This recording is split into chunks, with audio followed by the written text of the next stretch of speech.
Hello wonderful people, Dr. Sil here. I've just been doing some reading about psychotherapies because I'm interested in mental health, so I read a little bit about that kind of stuff, and I've just been learning about defense mechanisms. And I kid you not, while I was reading through all these different defense mechanisms, I really identified with a lot of them. So I thought I'd put this video together to talk a bit about some of the examples of defense mechanisms, and maybe you guys will be like, oh yeah, I totally do that. Like, those are the defense mechanisms that I use. Learning more about them, you can then observe yourself using them in the future and maybe be more aware of your behavior and why you're using them. And then you can kind of get towards the truth and all that good stuff. I'm really glad that I've kind of picked up on some of the ones that I've been using. So let's get into it. So what is a defense mechanism? Well, it's a term that was often used by Freud to kind of describe mechanisms that your psyche uses, or mechanisms you use to keep unacceptable thoughts in your unconscious and out of your conscious mind. They're an accepted practice now, and there's kind of three groupings of defense mechanisms. There's the primitive defense mechanisms, the neurotic defense mechanisms, and the mature defense mechanisms. So let's get into those primitive defense mechanisms. Number one is denial. And this is where you essentially don't agree that something has happened. So you maintain this unawareness of perhaps something that was really traumatic that happened to you. Another primitive defense mechanism is called projection. And this is where you have something that is unacceptable, like a feeling, like anger, and you actually project it onto others. So you can imagine like a child who's really angry, and so they project that anger onto their dog. So they think that the dog is angry. They go, no, I'm not angry, that dog is angry. Something like that. Another one is idealization or denigration. And this is basically because it's uncomfortable to think of people as complex beings with positive and negative attributes, you kind of idealize some people and denigrate others. And idealizing obviously means that you make them, you think that they're just incredible, all positive, all wonderful beings. So a kid might think that their mum is just the best. And then denigration is just that the person is evil, there's nothing they do that's good. It's really simplistic, it's really basic, and they might think that about a teacher that they don't like, and that's just an awful teacher. When in reality, people have positive and negative attributes. And the last primitive defense mechanism I want to talk about is regression. And this is where people go to an earlier state of, like an earlier maturational point, an earlier state of being to cope with stresses. So you can imagine if a teenager has exams coming up and they're feeling really stressed, they might suck their thumbs. I know when I get really stressed, I bite my nails. And I know it's gross, but I'm working on it, all right? They don't look too bad right now. They don't look too good either.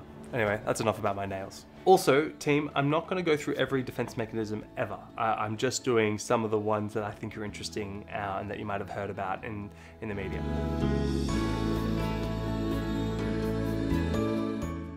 Anyway, let's go to the neurotic defense mechanisms now. Now, the first neurotic defense mechanism that I've read about is repression. But I need some help from you guys here because I don't understand the difference between denial and repression. Because denial is just maintaining this unawareness of that something happened, whereas repression is essentially the same thing. As far as I understand it, you're saying that you're repressing a thought from coming up. I guess you're not specifically saying it didn't happen, which you would be saying in denial, but you're avoiding thinking about the thought, so you're repressing it. But they both seem very similar to me. The next two neurotic defense mechanisms are ones that I really identify with, and that is intellectualization, rationalization. So with intellectualization, you separate the emotional response that you have from a trauma that you've experienced, and you kind of talk about it in more intellectual terms. So an example is someone who's been sexually abused, instead of like engaging with how horrible an experience it was, they'll talk maybe about the statistics of sexual abuse and that kind of thing. So they'll talk about the kind of intellectual aspect of the trauma. And rationalization is a bit similar, but it's really about looking for the acceptable and sometimes making up the acceptable truths in unacceptable traumas. So if someone very close to you died and you felt guilty around their death, you might rationalize it by saying they're in a better place now, to avoid kind of engaging with just the awful guilt that you might feel. I'm not talking about you specifically, by the way, just using an example. The final neurotic defense mechanism that I want to talk about is the isolation of affect. I only learned about this recently, but it's something that I definitely do, and it's when you separate the emotional experience from a trauma from the actual experience itself. So the emotions are separated out. So it's pretty similar to intellectualization in that aspect. So I've been involved in quite like traumatic resuscitations where people have died, and I definitely, when I talk about them and process them, I don't actually engage with my emotional state at the time when it was happening. I actually just kind of intellectualize it and also just see like the things as a series of events rather than like a series of emotions. So that's a defense mechanism that I use to avoid kind of feeling too awful about kind of some of the traumatic things that I have seen. Yeah, so now let's talk about the final category, the mature defense mechanisms.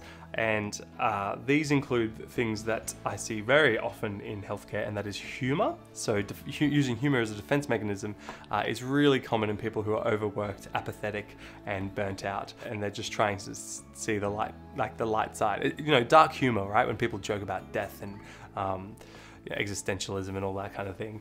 That's really common in healthcare. I've definitely done it as well. It's a coping strategy that many people use. And the next and final defense mechanism I wanted to talk about in this video is altruism. Yes, so that's essentially when someone wants to avoid looking within, so they take care without. Like they look to take care of other people, so much so that they avoid kind of taking care of themselves.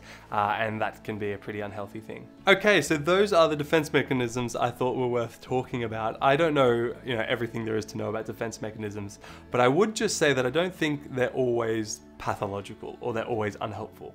I think, the brain has to do what it's got to do in order to keep you being a functional and productive Homo sapien of the world. So do what you need to do, but being aware of how your brain works, it can only be a good thing. So I hope this video was helpful in that regard. I wish you all a wonderful day. I hope this video was helpful in some way, and I'll see you guys all in the next video. If you want to support the channel, by the way, please consider leaving this video a like, and you can also follow me on Instagram. I'd love that. Okay, that's it for the video. See you guys in the next one.